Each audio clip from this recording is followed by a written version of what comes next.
our final speaker. Yes. Abha.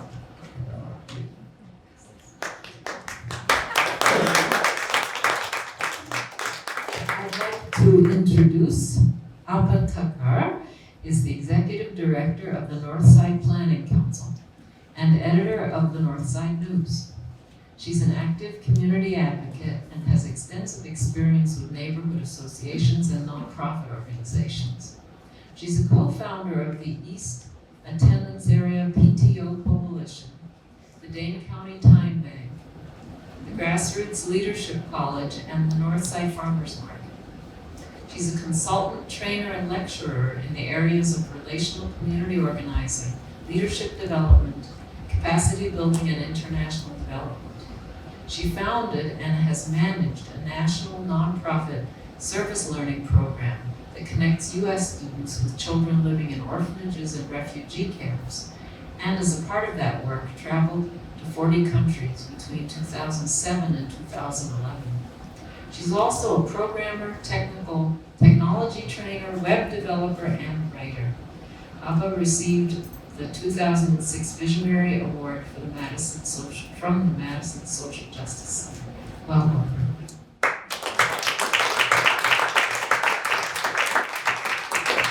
Thank you so much. Is this good? You can hear me? Yes. Great. First of all, I apologize for having to show up late. I just came from the Warner Park Community Recreation Center, which was celebrating its 20th anniversary, and my organization actually built it. So I needed to just go and be part of the festivities for a little while and be involved over there. So I also really regret not hearing the other panelists, because I'm sure it would have helped me shape some of my thoughts a little more specifically to what we're talking about here tonight. But I know that what I can share, so the Northside Planning Council has been around for 26 years, and it's a terrible name. It sounds terribly bureaucratic for an organization's name, but really what we do is very much about democracy and building democratic economies. And so at the core of what we do is capacity building. So capacity building at an individual level as a grassroots leader, capacity building at a neighborhood level, at a community level, at a nonprofit level, and then now even for businesses as a business incubator. So some of our different areas, the NPC owns and operates the Feed Kitchens business incubator. So we have about 77 new food businesses working out of there, and over 50% of those are owned by people of color, and another 50% are owned by women. And so what we're talking about there is really changing the face of the entrepreneur in Madison, right? And also shifting wealth. Who are the owners in this community versus who are the employers, or employees, I should say. So as we've really learned how to be a business incubator, it's taught us quite a bit about the barriers that people face in building wealth for themselves and for their families and their communities when they come from historically marginalized populations. We also publish the Northside News, which is a community newspaper that's been around now for 25 years. And that has been a really powerful tool for us in a lot of the work that we do, because we're able to create a sense of community identity and belonging and common welfare through that newspaper. We run the Feed Kitchen, or the Feed Bakery Training Program, which is a job training program for the food industry. We do food recovery work. So sort of this whole range of things that we're involved with give us access to a really broad array of our residents, and we are interacting with folks on a daily basis from all different backgrounds. And as I've watched, particularly in the economic development of the North Side, it's sort of one of the last undiscovered parts of the city in that you can still find an affordable home and live near things that matter.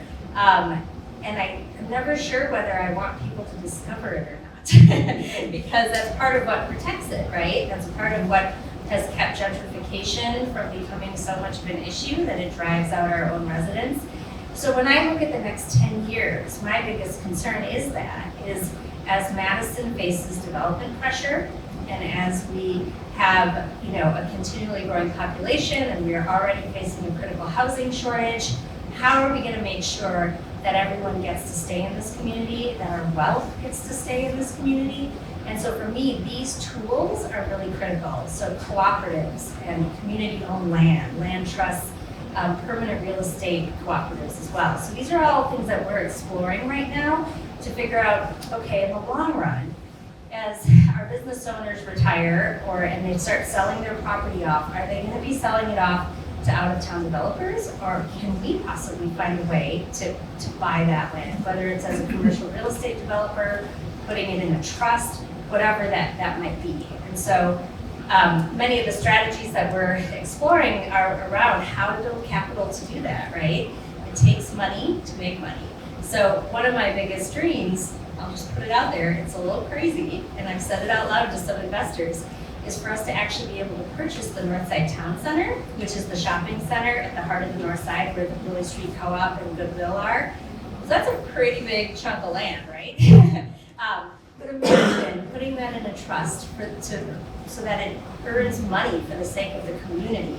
Because when those owners are ready to sell and they're getting to that point in their careers, who's going to buy that? And where is all of the money that gets spent there going to go? So we're really thinking in a very detailed grassroots way of what are the different actions right there on the north side where we can, again, capture that opportunity as it comes up.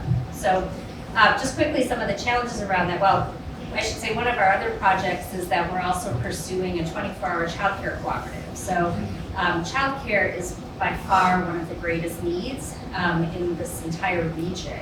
We are in a desperate shortage of childcare, which affects everybody at every level because you can't get a job if you can't find childcare. And so this is, it affects families' well-being, it affects their economic prosperity and everything.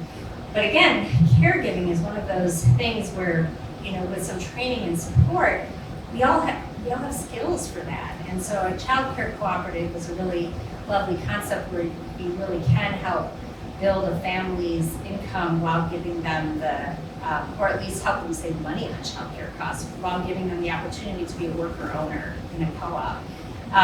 So we actually are working with the Madison Cooperative Development Coalition to get some funding to kind of get through the first business planning stages, and hopefully if we're able to do that, start looking at property within about a year or something like that. So, some of the challenges we run into, of course, how do we do this, right?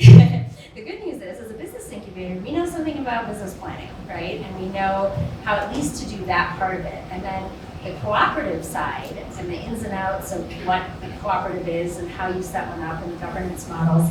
Luckily, we have a lot of great folks in town through MCDC as well as the UW Center for Cooperatives that can help us with that. But there's a learning curve, not just for us, but for any of the worker owners that we might work with.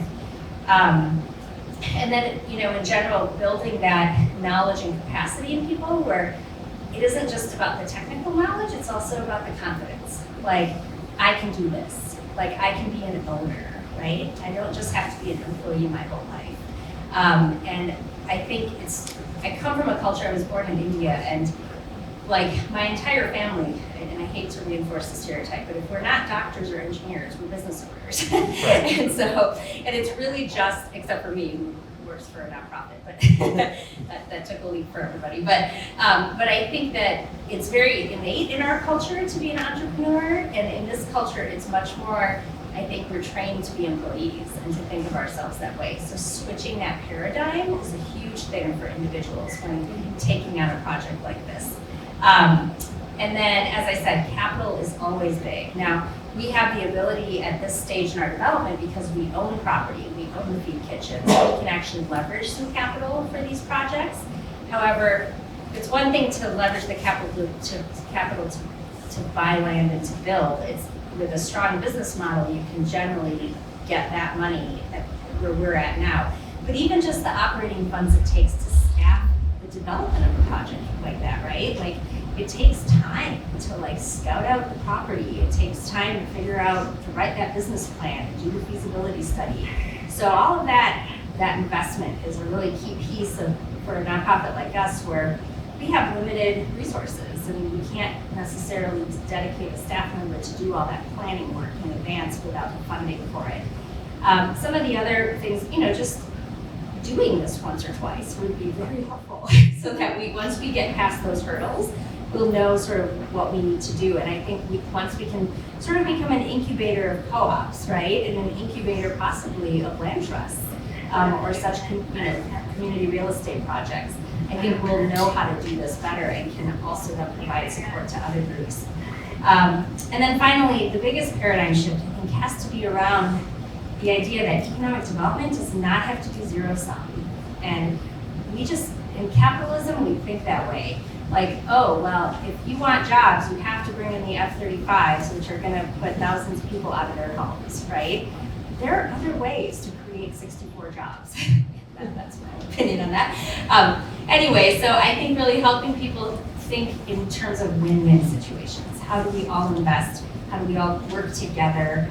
And it is true, you actually can find a way to prosper without, undermining somebody else's livelihood.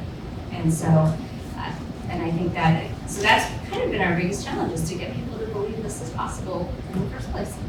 So, thank you. Thank